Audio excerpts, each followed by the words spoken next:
I love that you've just played all these different types of dance forms, and that's just like weaves into the tapestry of.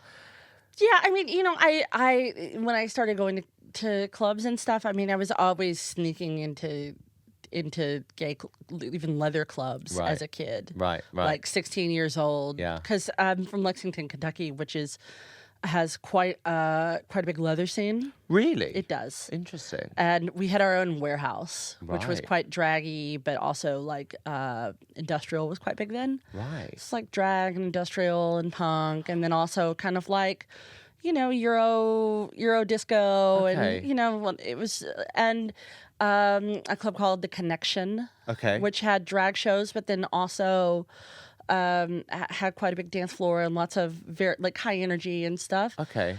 I didn't know that this pocket of queerness and openness existed in Kentucky. I've never been to the city. So. Well, the South is quite complex. Right. And I guess as a reaction to how it's very religious, isn't it? And It is, but then like the punk part of it is like the B-52s. Right, of course. There's a lot of that kind of like just insane, chaotic gay shit. Got it. Love, which we love. Totally. Yeah. Yeah. And I always think of us DJs as storytellers. Do you play differently depending on your mood or the room? Or Oh, yeah. Yeah. I don't plan anything. You don't plan. That was going to be my next question. Yeah, I don't plan anything. I just kind of go in and try to figure it out. Yeah. I'll make kind of a general playlist. A little folder in the Right, record but I box. bring everything. Yeah. So, I try to react to what's going on.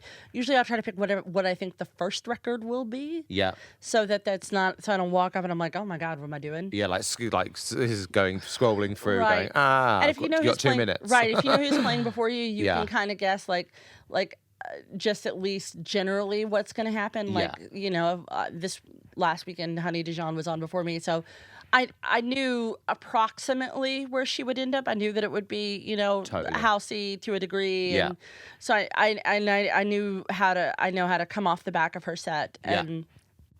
So usually I'll have kind of like the very beginning plan, but then it's just like reading the room and trying to not screw it up. Yeah, totally. Yeah, that's like the story of our lives. Don't screw up. You curated and exec-produced Dua Lipa's remix album, and I loved it. I am such a fan of the remix album as well. And I guess it sort of started with the Eurythmics. I think were the first people to do like an actual remix album. I think you might be right. Yeah. And Madonna also was You quite... Can Dance. You Can Dance was also in there. She was quite out over the edge on that. 100%. And that was Shep Pettibone, right? Did You Can Dance? Yeah. He was basically most of her remixes was for many, many, many years. Yeah. So how did that come about? How did the Dua Lipa project form? Well, I had done a remix for her project that she did with Mark Ronson and Diplo. Yeah. And I remember. Yeah, great song. Yeah, that's a great record. Electricity. Yeah. Yes. Yeah. And then we met at Block 9. Yeah. In Glastonbury, yeah. Yes, fabulous. We met there, and she was perfectly lovely. Yeah. She is just as lovely as you want her to be. Yeah. It's not fake, which is almost like a terrifying thing. Yeah. That yeah. anybody can be like that talented and also beautiful and completely lovely. Yeah. Yeah. Yeah, it's not fair. Yeah. She's like 11 feet tall. Yeah. Looks great in a catsuit and Yeah. is the nicest person in the world. Yeah. Okay. So when the lockdown happened, I had just run home at top speed from Australia so that I didn't get stuck over there. Yeah. And I was just there last week. Yeah. Yeah. Great love. Great place Yeah. to get stuck. Absolutely. Quite yeah. far away from home. I think Very far away. I have great friends there. Yeah. Yeah. But I don't think I would have liked to have been away from London for 2 years. No. It's far away from home. It's very far away from home. So it happened quite organically. She just reached out and was like, let's do a mixtape version of this. Yeah. And I knew that I would have access to samples. I knew that I would also be asked to make new work for it, and that I would do some of the remixing, and essentially also kind of create some things from scratch, and then I would remix all the remixes. Yeah. And then mix it all together. Got it. So curating just this sonic project. I mean, everything. I had to engineer everything. And did you start that just as we went into lockdown then? Was that? That's right. Yeah. Right. So just at home in my attic. Right. And wow. there was no one else. Wow. So commissioned all the remixes, waited for them to come in, and then while I was waiting for them to come in, I made the remix of Love is a Religion, which I think is really actually the only version of it. There really is no original. Okay.